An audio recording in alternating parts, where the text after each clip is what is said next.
नमस्कार दोस्तों।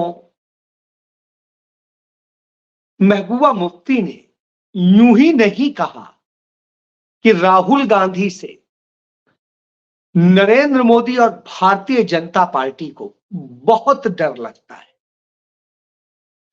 महबूबा मुफ्ती वही है जो नरेंद्र मोदी के साथ सरकार में साझेदार थी। वो मुख्यमंत्री थी बड़े भाई के तौर पे, बड़ी बहन की तौर पे, और उनके साथ में छोटे भाई या छोटी बहन की तरह से भारतीय जनता पार्टी और नरेंद्र मोदी थे। हमने देखा जब पहली बार हिंदुस्तान के इतिहास में किसी मुसलमान को देश का गृह मंत्री बनाया गया तो भारतीय जनता पार्टी के सहयोग से बनाया गया, और वो महबूबा मुफ्ती के पिता थे। और मुफ्ती मोहम्मद सईद को जब 1989 में देश का गृह मंत्री बनाया गया तो उन्हें बनाने के लिए जब मुजफ्फरनगर से यूपी के चुनाव लड़ाया गया तो भाजपा ने उनके खिलाफ प्रत्याशी नहीं उतारा था। उन्हीं के समय में कश्मीर में कश्मीरी पंडितों पे इतना अत्याचार हुआ था, जितनी घटनाएं हुई उन्हीं के समय में, तब भाजपा को कोई तकलीफ नहीं थी। वही महबूबा मुफ्ती, उनकी बेटी, वो जब मुंबई में कल कांग्रेस पार्टी के राहुल गांधी के भारत जोड़ो न्याय यात्रा के मंजिल पर पहुंचने के कार्यक्रम की रैली में संबोधित कर रही थी तो बता रही थी कि कैसे चाहे महात्मा गांधी हो, चाहे इंदिरा गांधी हो, चाहे राजीव गांधी हो, उन्होंने शहादतें दी हैं इस देश के लिए, तब यह देश बचा है। उन्होंने कहा कि राहुल गांधी के ऊपर बड़ी जिम्मेदारी है, क्योंकि उनके नाम के साथ जो गांधी लगा है वही तो है जो नरेंद्र मोदी और भाजपा को डराता है। उसी से अकेले वो डरते हैं। बिल्कुल, उन्होंने कल यह बात कही थी, आज हमें सही होती दिखाई दी। राहुल गांधी ने कल भाषण दिया था और उन असुरी शक्तियों का जिक्र किया था कि कैसे हमारे धर्म ग्रंथों में शक्तियों का जिक्र है। कुछ दैवी शक्तियां होती, कुछ असुरी शक्तियां होती। तो वो असुरी शक्ति जो इस देश में किसानों का हित करती है, वह असुरी शक्ति जो युवाओं को बेरोजगार करती है, वह असुरी शक्ति जो यहाँ की लड़कियों महिलाओं पर अत्याचार कराती है, वह असुरी शक्ति, वह असुरी शक्ति जो चंद पूंजीपतियों को सब कुछ सौंप देती है, बाकी को भिखारी बना देती है, वह असुरी शक्ति, वह असुरी शक्ति जो नफरत फैलाती है और सभी जाति धर्म में लड़ाई कराती है, जो इस देश को बांटती है, संकट में डालती है, वह असुरी शक्ति। और वह असुरी शक्ति ही संचालित करती है नरेंद्र मोदी को। नरेंद्र मोदी, भाजपा, ये उसके मुखौटे हैं, वास्तव में वह शक्ति सब कुछ कर रही होती है। बिल्कुल सही तो कहा था राहुल गांधी।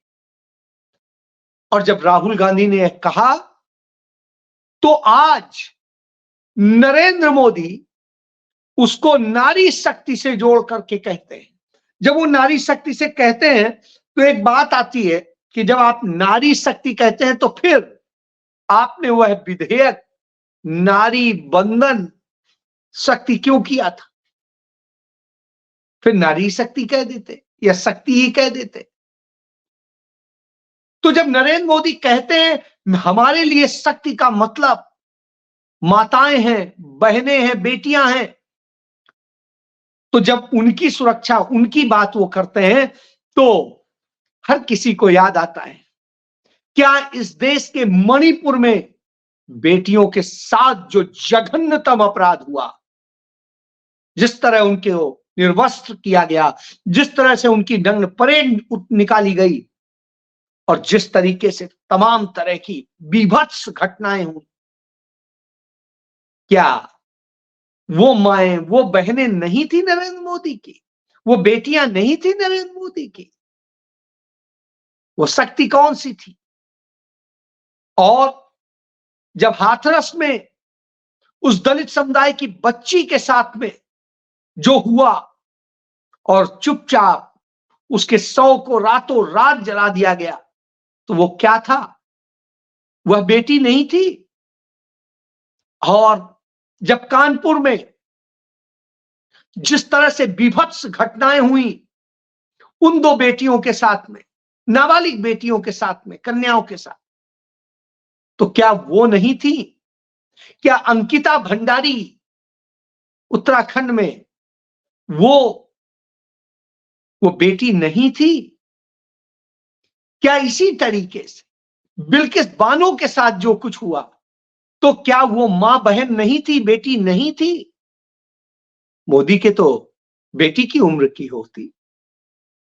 और उसी तरीके से इस देश के अंदर यदि आप नारी वंदन करते हैं, आप शक्ति वंदन करते हैं नारी के रूप में, तो साहब इस देश के अंदर महिलाओं के साथ में घटनाएं क्यों बढ़ गई? क्यों उनके सबसे ज्यादा रेप हो रहे हैं? क्यों उनके साथ में तमाम अपराध हो रहे हैं? और उन्हीं राज्यों और देश के हिस्सों में ज्यादा हो रहे हैं जहां भाजपा की, आपकी डबल इंजन की सरकारें हैं। क्यों हो रहा है ये? और जब इन सब पे सवाल किया जाता है तो कोई जवाब नहीं होता है, तो ऊटपटांग की बातें करते हैं। और जब ऊटपटांग की बातें करें, बौखला जाए, तो आप समझ लीजिए कि असर कर गया है। कल की अद्भुत रैली, अथाह लोगों का जनसमूह सामान्य नहीं था। वो याद दिला रहा था 1942 के 8 अगस्त 1942 के अगस्त क्रांति को, जब उसी मुंबई में वह क्रांति हुई थी और आगाज हुआ था। महात्मा गांधी ने उस वक्त नारा दिया था, अंग्रेजों भारत छोड़ो। और कल गांधी जी के पोते भी थे और संविधान के प्रारूप के निर्माता भीमराव अंबेडकर जी के भी पोते थे। और उन सब ने की उपस्थिति में जब गांधी नेहरू विरासत को संभाले, राहुल गांधी ने बोलना शुरू किया, तो हर तरफ से आवाज आई, भाजपा मोदी गद्दी छोड़ो, गद्दी छोड़ो। तो अब उनको भगाने की बारी है। अंग्रेजों को हमने भगा दिया था, अब उनको भगाने की लड़ाई है। और वह लड़ाई का कल ऐलान हो गया, आगाज हो गया। बस यही तो वजह है कि नरेंद्र मोदी को डर लगने लगा, क्योंकि वहां पर बात हो रही थी सर्व समाज की, उस समाज की जो आदिवासी है, उस समाज की जो दलित है, उस समाज की जो अल्पसंख्यक है, उस समाज की जो पिछड़ा है, उस समाज की जो वंचित है, उस समाज की बात हो रही थी। जो युवा है उस समाज की बात हो रही थी, जो बेटियां हैं उस समाज की बात हो रही थी, जो किसान है उस समाज की बात हो रही थी, जो मजदूर है और उस समाज की बात हो रही थी जो अनेकता में एकता की बात करता है। अलग अलग विचारधाराएं हो, क्षेत्र हो, भाषाएं हो, लेकिन प्रेम मोहब्बत हो। यही वजह थी कि सब ने एक स्वर में राहुल गांधी को नेता भी माना और उन्हें इस देश का भविष्य भी माना। हर किसी ने इस पर मोहर लगाई और हर किसी ने कहा जो राहुल गांधी ने किया है वह करने की क्षमता किसी में आज नहीं। निश्चित रूप से बहुत बड़ी बात है और यह इसलिए क्योंकि ये ऐसा वक्त है जब चारों तरफ से कहीं महंगाई, कहीं लूट, कहीं भ्रष्टाचार, कहीं बेटियों पे अत्याचार, कहीं युवाओं को बेरोजगार, कहीं लोगों के हक मारे जा रहे हैं, कहीं कुछ किया जा रहा है। इतने सारे अपराध हो रहे हो, हर वर्ग पर हो रहे हो, सब परेशान हो। छोटा व्यापारी मर रहा हो, ऐसी स्थिति में वो क्या कहेगा कि मुझे मोदी और भाजपा चाहिए? नहीं, वो बिल्कुल नहीं कहेगा, क्योंकि यह हालात आपने बनाए और इस कारण से, इसलिए हर कोई उबल रहा था, कह रहा था कि उखाड़ फेंको मोदी को, भाजपा को उखाड़ फेंको। वही राहुल गांधी ने कहा, एक एक चीज बताई। निश्चित रूप से राहुल गांधी के विजन को सुनिए और समझिए। उन्होंने जिस तरीके से धारावी की बात की और कहा कि धारावी वो स्किल है और वह स्किल चाइना के उस स्किल शहर को मात दे सकता है, अकेले धारावी, जिसका उन्होंने जिक्र किया। निश्चित रूप से यह विजन होता है और जिसके पास विजन होता है वही ऐसी बात कर सकता है। लगा कि कल के दिन यदि राहुल गांधी देश के प्रधानमंत्री बने तो इतनी बेहतरीन समाजवादी और समाज के पंक्ति के आखिरी उस पर खड़ा गरीब से गरीब व्यक्ति को निश्चित रूप से न्याय मिलेगा, क्योंकि यह लड़ाई न्याय और अन्याय के बीच में, यह उस विचारधारा से लड़ाई है जो राक्षसी विचारधारा है। और इसलिए सबको देने वाली विचारधारा की बात करते, वो कहते हैं कि कैसे मदद दी जाए और कैसे सबको संबल दिया जाए।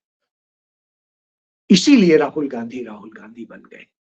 यही वजह थी कि वहां पर कश्मीर से भी लोग आए थे और कन्याकुमारी से भी आए, वहां पर लोग मणिपुर से भी आए थे और गुजरात से भी आए। देश का कोई कोना नहीं छूटा था जहां से लोग नहीं आए और नेता नहीं आए। बिहार से भी नेता थे, झारखंड से भी, उड़ीसा से भी थे नेता, केरल से भी थे, कर्नाटक से भी थे, तेलंगाना से भी थे, आंध्र से भी थे, मध्य प्रदेश से भी थे, राजस्थान से भी थे। कौन सी जगह बाकी थी? तो सबसे बड़ी बात है, कल राहुल गांधी ने इतनी बड़ी लकीर खींच दी कि हर कोई वो देख के, वो जन सैलाब, वास्तव में वो जन सैलाब नहीं, एक एक अनमोल रत्न था और उन सारे रत्नों के बीच में राहुल गांधी कोहनूर हीरे की तरह चमक रहे। तो वह स्थिति थी, और जब यह स्थिति हो तो नरेंद्र मोदी का डरना स्वाभाविक हो जाता है, क्योंकि जब सत्ता जाने का डर समाता है तो यही पागलपन होता है। और आजकल उनके शायद दिन भी अच्छे नहीं चल रहे हैं। लगातार सुप्रीम कोर्ट उनके वकील को, उनको फटकार लगाता जा रहा है। आज भी सुप्रीम कोर्ट ने एसबीआई को उसके पिक एंड चूज की नीति पर फटकार लगाई, और फटकार लगाई सुप्रीम कोर्ट बार एसोसिएशन के उस अध्यक्ष को, जिसने, आदेश अग्रवाल को, जिसने मोदी को बचाने के लिए राष्ट्रपति को चिट्ठी लिख दी थी कि सुप्रीम कोर्ट के आदेश को रुकवा दीजिए, यह डाटा जो है सामने नहीं आना चाहिए। तो आज सुप्रीम कोर्ट ने उन्हें भी उनकी औकात बता दी और वहां पर यह खुलासा हुआ।